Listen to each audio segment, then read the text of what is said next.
آواز ہے یا رسول اللہ، آپ نے یوں دیکھا کوئی نظر نہیں آیا، پھر آواز ہے یا رسول اللہ، تو آپ نے دیکھا کہ ہرنی ڈیر چھوٹی وہ کھڑی ہوئی رسی میں بندھی، تو آپ نے کہا کیا ہوا؟ کہا جی آپ کا صحابی مجھے پکڑ کے لایا ہے، میرے چھوٹے چھوٹے بچے بھوک سے رو رہے ہوں گے، آپ مجھے چھوڑ دیں، میں بچوں کو دودھ پلا کے واپس آ جاتا، مجھے پتا ہے میری اللہ کی تقدیر میرے بارے میں کیا ہے۔ تو آپ نے کہا اگر تو واپس نہ آئی تو پھر؟ تو اس نے کہا مجھے اللہ جہنم میں ڈال دے۔ آپ نے اس کی رسی کھول دی، خود وہیں بیٹھ گئے، اس نے دوڑ لگائی اور پہاڑوں میں گم ہو گئی۔ تھوڑی دیر کے بعد وہ دوڑتی ہوئی آئی اور آ کے سر یا رسول اللہ میں حاضر ہو گیا، تو آپ نے اس کو باندھ کے وہیں آپ بیٹھ گئے نہیں۔ دیر کے بعد وہ صحابی آئے جو نے اس کو شکار کیا تھا، پکڑا تھا، تو کہنے لگے ان کا یا رسول اللہ آپ یہاں کیسے؟ کہ میں ایک درخواست لے کر آیا ہوں۔ کہ کیا؟ کہ یہ ہرنی مجھے ہدیہ کر دو۔ کہ یا رسول اللہ سب کچھ آپ کا ہے، کہ بس یہ ہدیہ کر دو۔ کہ یا رسول اللہ حاضر۔ تو آپ نے اس کو لے کر رسی اس کی گردن سے نکالی کہ جا بچی اپنے بچوں کے پاس جا کے خوشی منا، سچ نجات دیتا ہے اور جھوٹ ہلاک کرتا ہے۔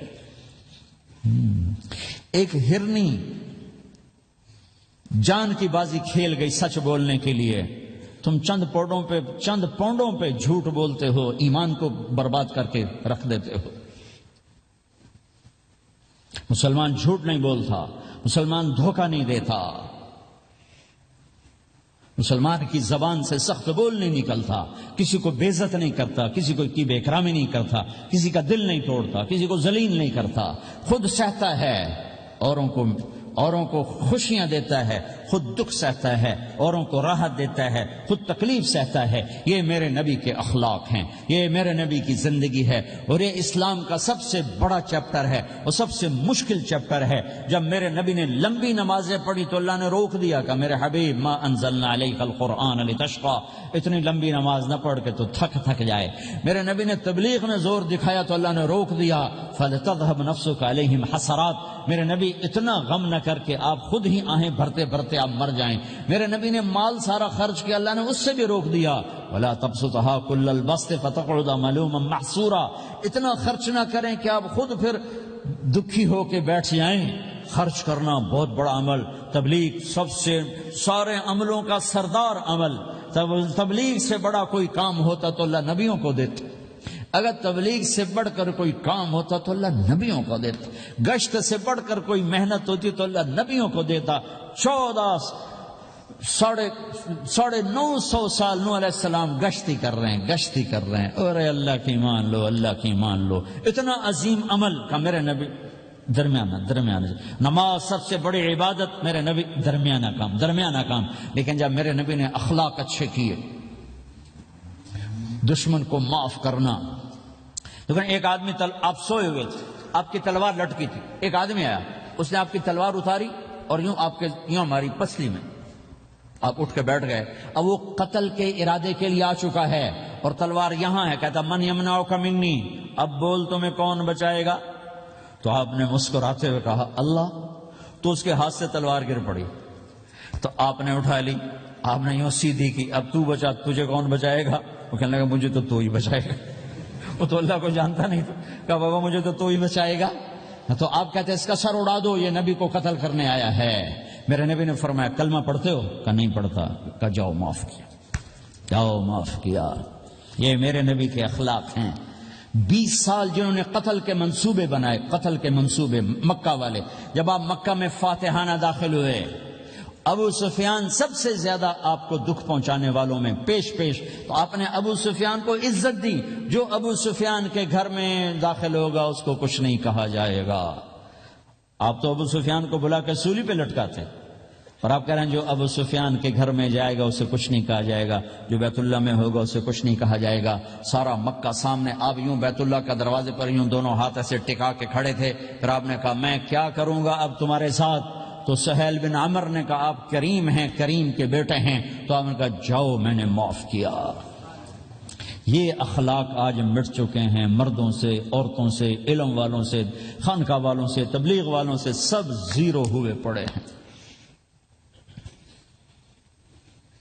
جب تک یہ اخلاق زندہ نہیں ہوتے اسلامی زندگی قائم نہیں ہو سکتی، اسلامی معاشرت قائم نہیں ہو سکتی، اور دین دو چیزوں سے آگے پھیلتا ہے، ایک دعوت اور ایک اخلاق۔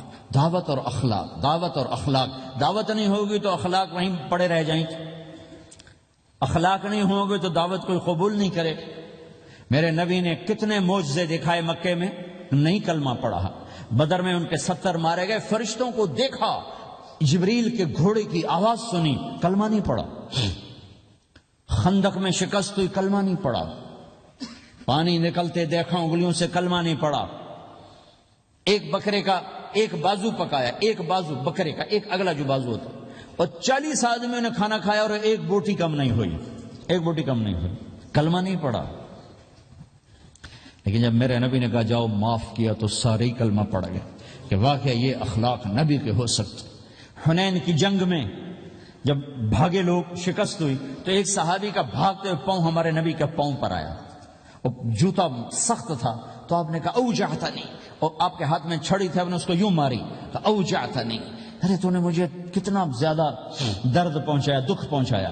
وہ بیچارے پگھل کے رہ گئے اور پریشان ہو گئے. اور فرماتے ہیں سارا دن میں پریشان، ساری رات پریشان کہ اللہ کے نبی کو میں نے تکلیف پہنچائی، اب میرا کیا بنے گا.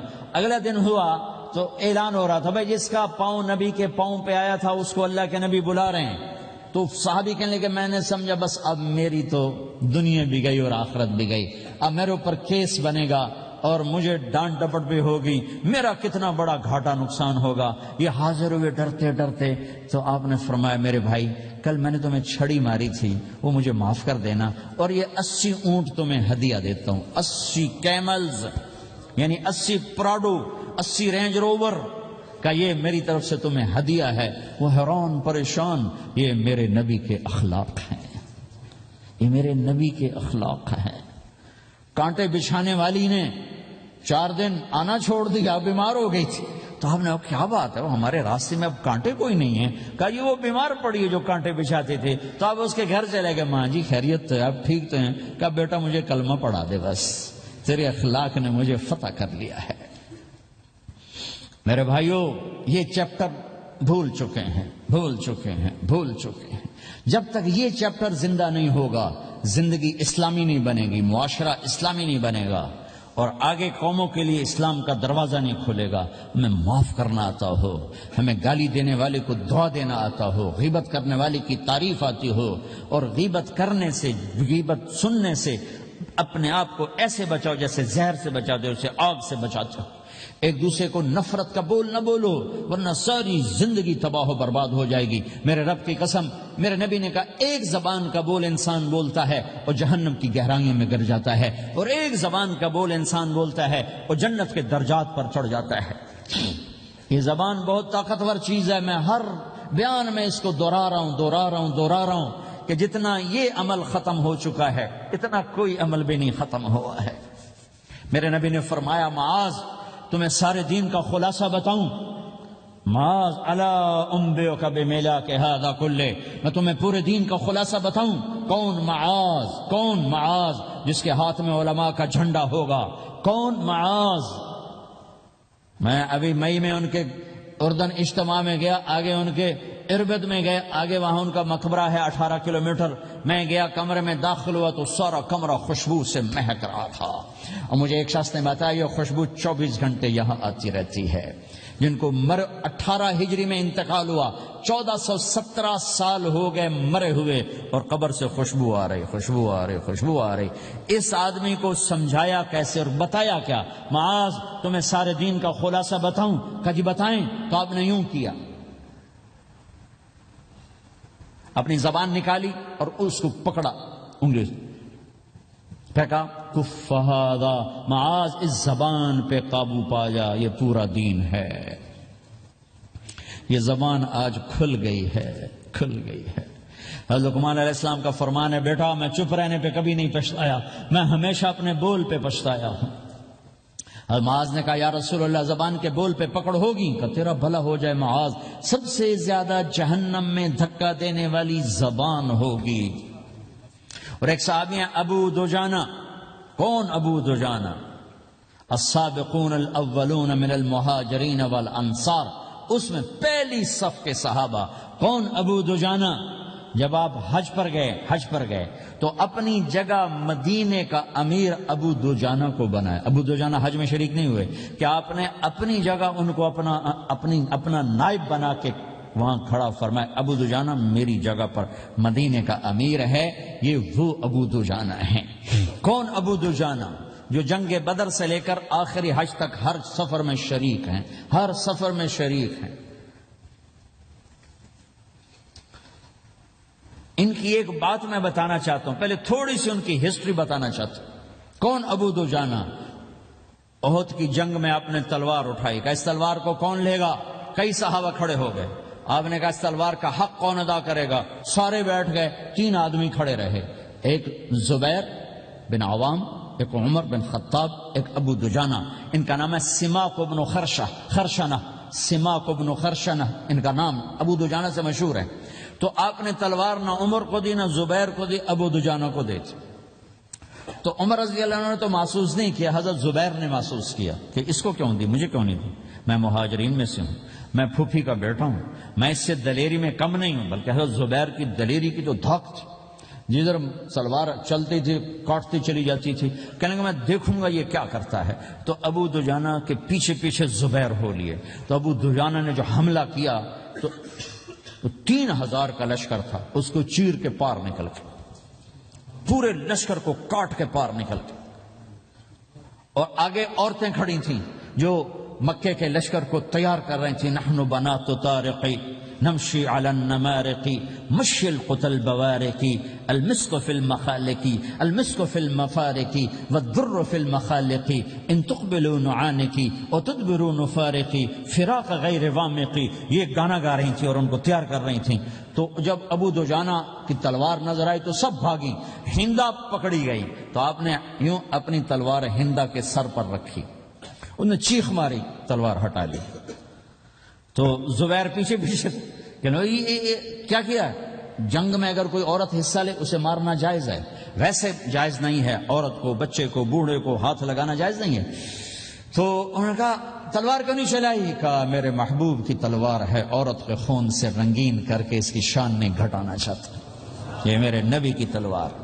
پھر واپس ہوئے، پھر اٹیک کیا اور پھر مجمع کو چیر دیا. سامنے ایک آدمی آ رہا تھا ہاتھی کی طرح، اتنا لمبا موٹا تازہ. تو زبیر کہنے لگے میرے جی میں آیا کبھی اس کی ٹکر ہونا پھر میں دیکھوں ابو دجانہ کیا چیز ہے. تو اللہ کا کرنا ایسا ہوا ابو دجانہ دونوں آمنے سامنے ہو گئے. تو وہ ایسے شاہ سوار تھے کہ دونوں طرف کے لشکر ذرا تھم گئے اور وہ دونوں بھڑ گئے.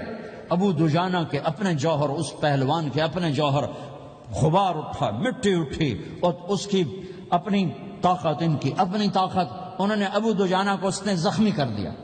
ابو دجانہ نے جو جوش میں آ کے ماری تلوار، اس کو لگی یہاں، تو اتنی طاقت سے لگی کہ اس کے نیچے اتر کر 2 ٹکڑوں میں تقسیم کر دی. ماری تو ایک حصہ ادھر، ایک حصہ. پھر یوں دیکھا اور اپنے چہرے سے لوہے کی ٹوپی اتاری. کما ترا انا ابو دجانہ، کیا دیکھ رہے ہو؟ میں ہوں ابو دجانہ، تلوار صحیح لی ہے میں نے، غلط نہیں لی. یہ ابو دجانہ ہیں. اور جب شکست ہو گئی احد کی جنگ میں اور پھر 10-12 آدمی نے آپ کو گھیرے میں لیا ہوا تھا، ان میں ایک ابو بکر تھے، عمر تھے، علی تھے، طلحہ تھے، زبیر تھے، سعد بن ابی وقاص تھے، اور سہل بن حنیف تھے، عبادہ قتادہ بن نعمان تھے، اور ابو دجانہ تھے رضی اللہ تعالی عنہم. ان میں سے ایک ابو دجانہ بھی تھے. اور یمامہ کی جنگ میں ابو دجانہ شہید ہوئے. یمامہ کی جنگ میں شہید ہوئے. یہ ابو دجانہ کی تھوڑی سی سیرت آپ کے سامنے آئی ہے.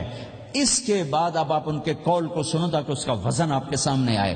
یہ بدر کے شریک ہیں. اللہ کے نبی نے کہا بدر کا صحابی جو مرضی کرے بخشا گیا. یہ صلح حدیبیہ کے شریک ہیں. اللہ نے قرآن میں کہا لقد رضی اللہ، میں ان سے راضی ہو گیا. یہ صحابی ہیں. اللہ نے کہا کلا وعد اللہ الحسنى، اے میرا نبی تیرے ہر صحابی کے لیے جنت کا وعدہ ہے. اور اب یہ کیا کہتے ہیں؟ یہ کیا کہتے ہیں لوگو؟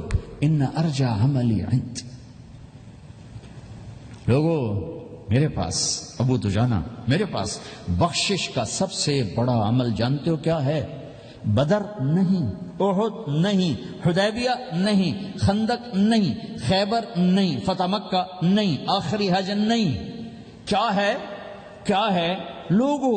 ان ارجع عملی عندی، میرے پاس آخرت میں بخشش کا سب سے بڑا عمل بس ایک ہے کہ ما آذیت احدا بلسانی، میں نے اپنی زبان سے کبھی کسی کو دکھ نہیں پہنچایا. ولا اجد فی قلبی غلا لاحد، اور میرے دل میں کسی کے لیے بغض کوئی نہیں ہے، بس یہ میری بخشش کا عمل ہے. تو بھائیو، نبی کے اخلاق میں دو چیزیں لے لو، ایک زبان سے کسی کو دکھ نہ دو،